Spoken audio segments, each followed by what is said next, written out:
one sentence is extremely popular in the Indian culture. बिना भगवान की इच्छा के एक पत्ता भी नहीं हिलता. Bhagavan sab kuch karata hai. He is doing everything. Let us say a convict has been brought to court and the judge says, all the evidence is in front of me. You have committed murder. As per the Indian Penal Code, you shall be sentenced to death. The convict says, Your Honor, don't you know Indian philosophy? All that we do, we are not the doers. God is making us do. If you wish to punish anyone, you punish him. What will the judge say?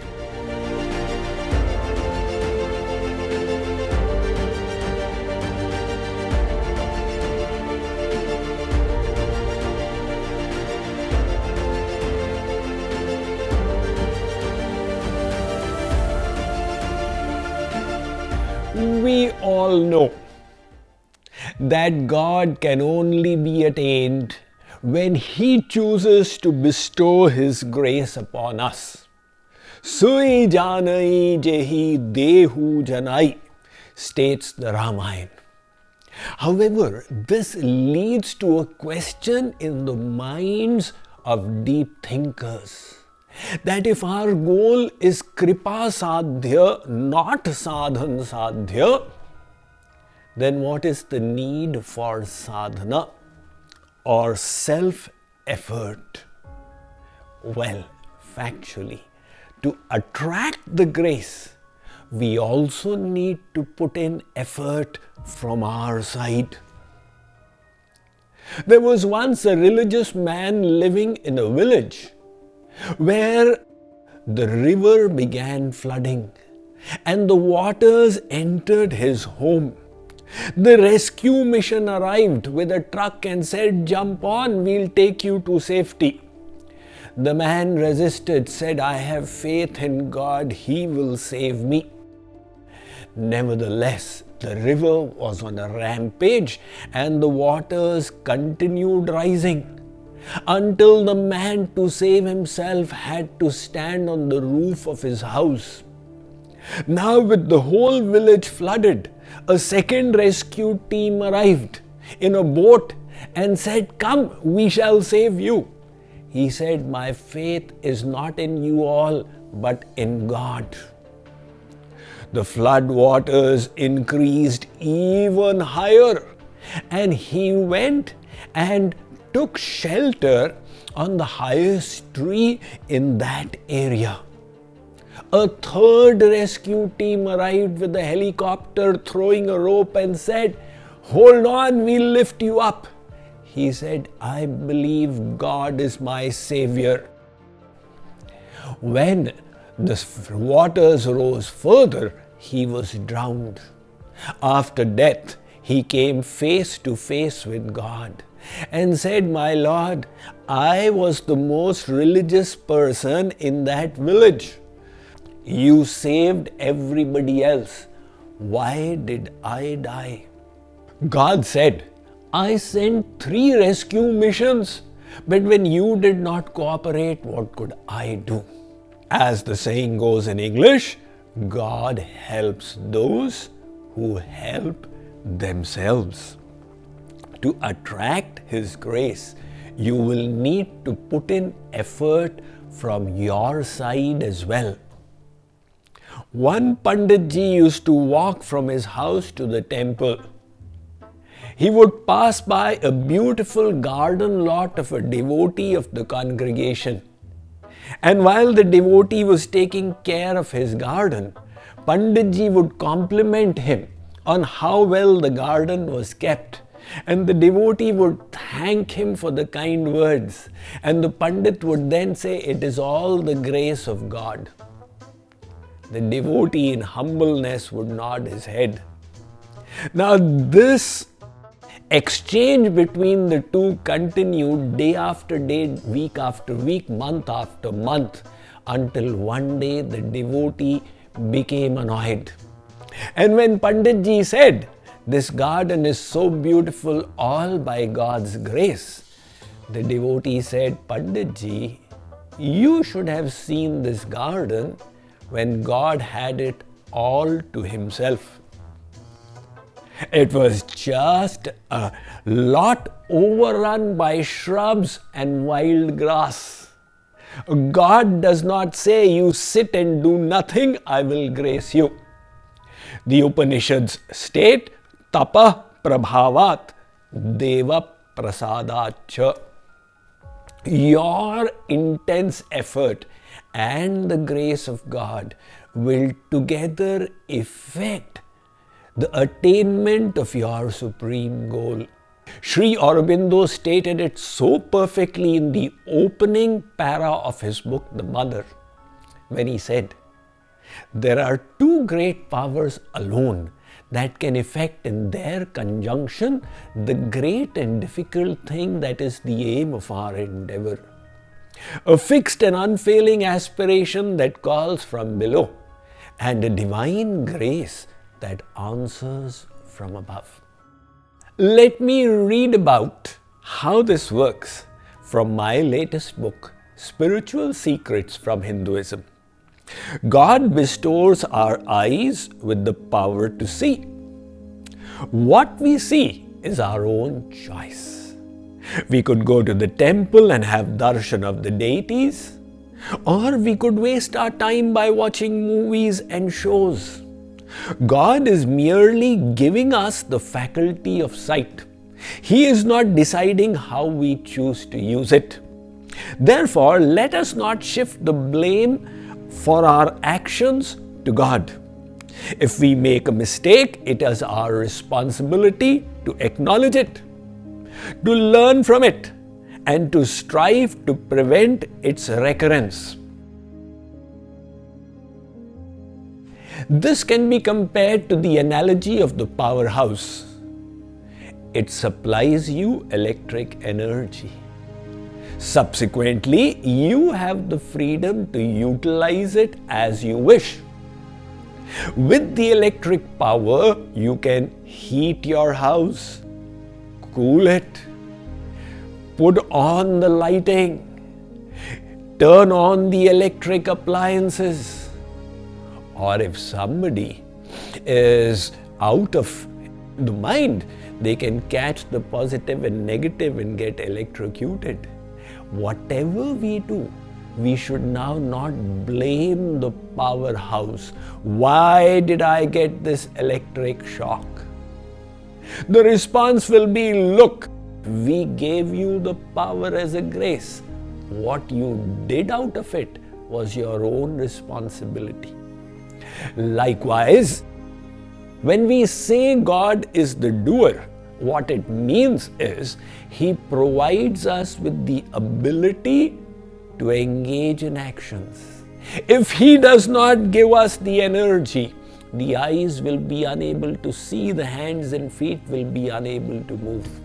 But once He has bestowed them, we now have the responsibility to utilize them as we wish. Out here, there is a very common misunderstanding, particularly amongst the Indians. On one side, we are known for being extremely theistic, extremely devotional. On the other side, there is this misconception, Bhagavan sab kuch karata hai, He is doing everything. I have no responsibility for my actions because God is the doer of my actions. It is just like Duryodhan said, Janami dharmam nacha me pravrittir, janamya dharmam nacha me nivritti, kenapi devena ridhisthitena, yatha niyuktosmi tatha karomi. Duryodhan says, I know what is dharma. I also know what is irreligion. But there is some devata sitting inside me who is making me do things. So I am not responsible for my actions. We people use the same logic.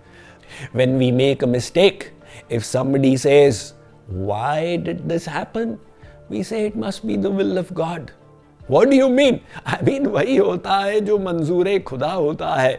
It is not in my hands. ज्ञानी मूढ़ न कोय. Nobody is a jnani, nobody is ignorant. Whatever God wishes, He can make a person one of knowledge or one of ignorance. He is the ultimate doer. Umadaru yoshit ki nai sab hi nachawat Ram Gosai. The Ramcharitmanas is saying that like a puppeteer makes those puppets dance, likewise He is making us all do things in this world. In fact, one sentence is extremely popular in the Indian culture. बिना भगवान की इच्छा के एक पत्ता भी नहीं हिलता. Not a leaf moveth but by the will of God. So people say, in that case, whatever is happening is by His will. I have no responsibility for my right or wrong actions. But is this understanding correct or not? Well, this is an extremely erroneous belief that can lead to disastrous results in your life. Let's take a look at it and examine it very carefully. The actions that we perform, if God is our director, then we should never make any mistakes, because God is all-knowing. He is beyond mistakes. Errors happen because of the existence of Maya. And Maya cannot come close to the Lord. Vilajyamanaya tasya sthatu miksha pathe muya. So if God is our doer, our actions should all be perfect. Why then do we make mistakes? Sorry. What sorry? Swamiji, I made a mistake. Why did you make a mistake? Arey Baba, to err is human. That means we are performing these actions. Secondly, if God is our doer, then why should we bear with the karmic reactions? Khana khaye Ramesh, ulti kare Dinesh. God makes us do nasty things and we bear the consequences. This is extremely unfair. If this is the reality, then no court should be able to punish a criminal. Let us say a convict has been brought to court and the judge says, all the evidence is in front of me, you have committed murder. As per the Indian Penal Code, Dafa 302, you shall be sentenced to death. The convict says, Your Honor, don't you know Indian philosophy? All that we do, we are not the doers. God is making us do. If you wish to punish anyone, you punish him. What will the judge say? Look, throughout history, even when in India, the Manu Smriti was the basis of the law, everybody was responsible for their actions. And that is why, if you have committed crime, don't use the alibi of God being the doer. Thirdly, God is perfectly just. Samoham sarva bhuteshu name dveshyosti na priya. If God becomes our doer, He will either make us all saints or all demons. Why should He make somebody as Prahlad and another as Hiranyakashipu, one as Ravan and the other as Vibhishan? This would be highly prejudiced by the unbiased God. And finally, Bhagavan Himself in the scriptures say, do this and you will bear these consequences. Do that and this will be the karmic reaction. Now, if God Himself is the doer, there is no need to make Arjun understand what is right and what is wrong. The whole Gita can be completed in 2 sentences. Arjun, whatever is happening, I am getting it done. You do not need to understand anything. However, at the end of the Gita itself, Sri Krishna says, Iti te jnanamakyatam guhyad guhyataram maya vimrishyai tadasheshena yathechasi tatha kuru. Arjun, I have bestowed this knowledge unto you. Contemplate and deliberate over it, and then choose to do as you wish. In the Ramayana as well, Sri Ram says, Sunahu Karahu jo tumahi suhai. O residents of Ayodhya, having heard my discourse, now decide in accordance with your free will. So God is the Prayojak Karta.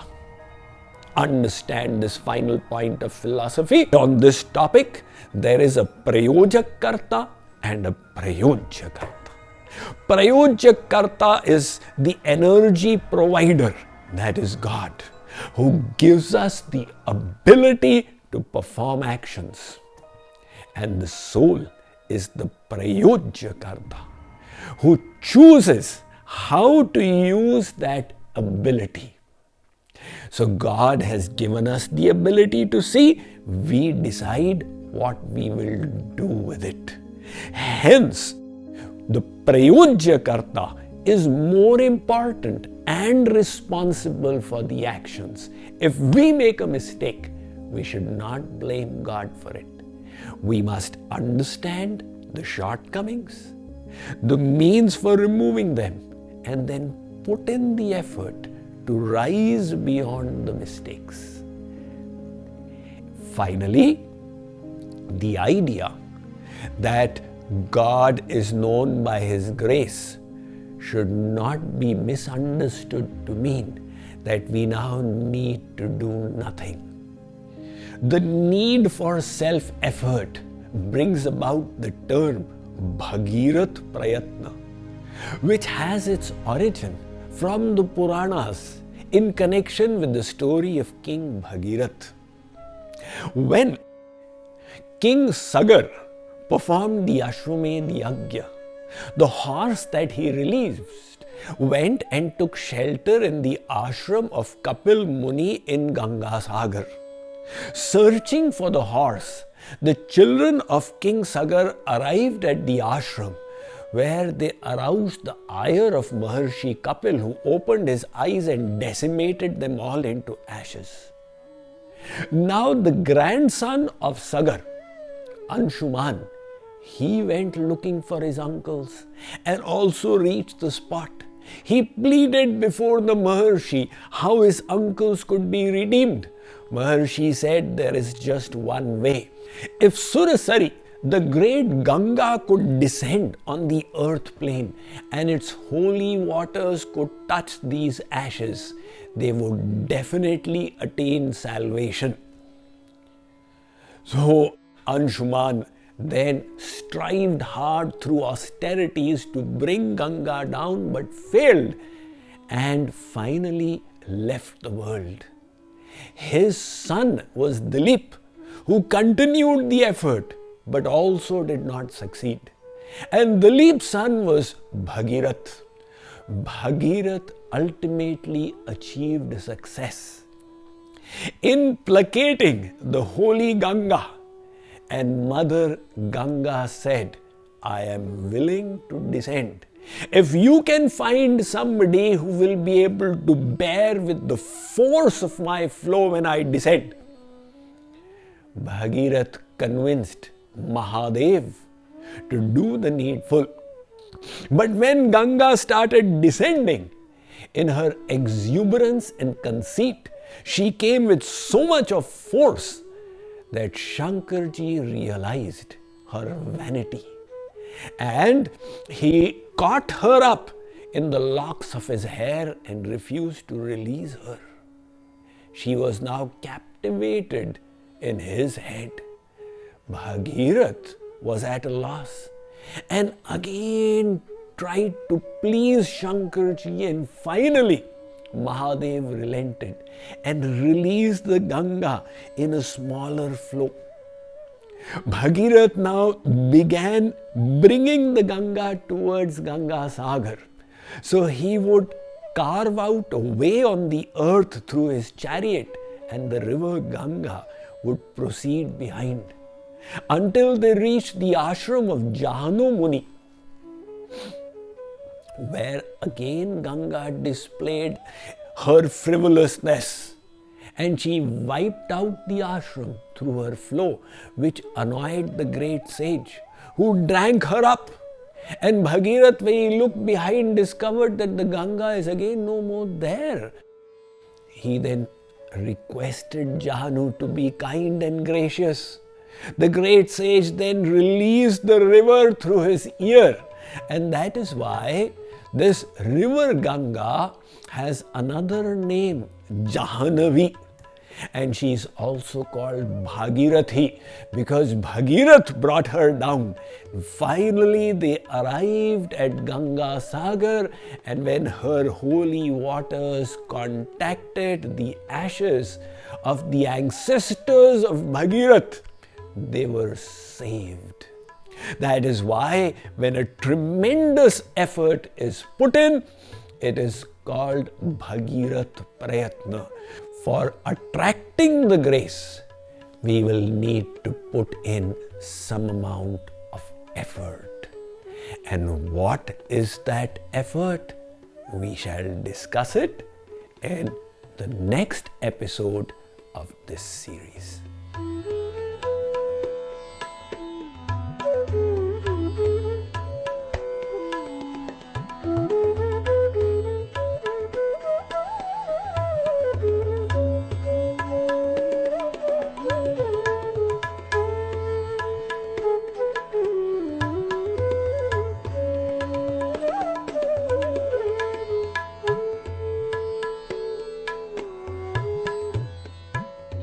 Who am I? What is the purpose of life? How can I connect with the divine? Find answers to these profound questions and many more with Swami Mukundananda's latest masterpiece, Spiritual Secrets from Hinduism. Join us on the Radha Krishna Bhakti app for an exclusive 30-day challenge that promises to transform your life one lecture at a time. Dive into the wisdom of Vedic knowledge through beautifully summarized lectures, where every takeaway unveils a path to greater understanding. Engage with interactive activities and test your grasp of spiritual concepts, an essential step towards your spiritual progress. Receive daily inspirational quotes from Swamiji himself, and let his words guide you on this journey of self-discovery. Sign up for free and earn participation points with each step you take. Embark on your transformative journey today. Hurry! Register now and be a part of something truly divine. Only on the Radha Krishna Bhakti app, your spiritual companion. Mankind, Jagat Guru Sri Kripaluji Maharaj, who was an embodiment of spiritual knowledge and divine bliss, extracted and reconciled the wisdom from the enormous ocean of Vedic scriptures to spread Maharaji's mission to planetary scales. Swami Mukundananda has undertaken a monumental task of building Jagat Guru Kripalu University. Understanding the needs of present-day humanity, Swamiji's vision combines cutting-edge scientific disciplines with ancient Vedic wisdom, making JKYog a one-of-a-kind blend. The university will encompass the areas of Vedic philosophy, yoga, contemporary sciences, technologies, holistic medicine and arts. Construction of this millennial complex is at full swing on a 100-acre land in Odisha, India. It will play a crucial role in uplifting physical, mental and spiritual well-being of millions of people worldwide. Donate or raise funds for this noble cause. Every contribution will have a huge impact.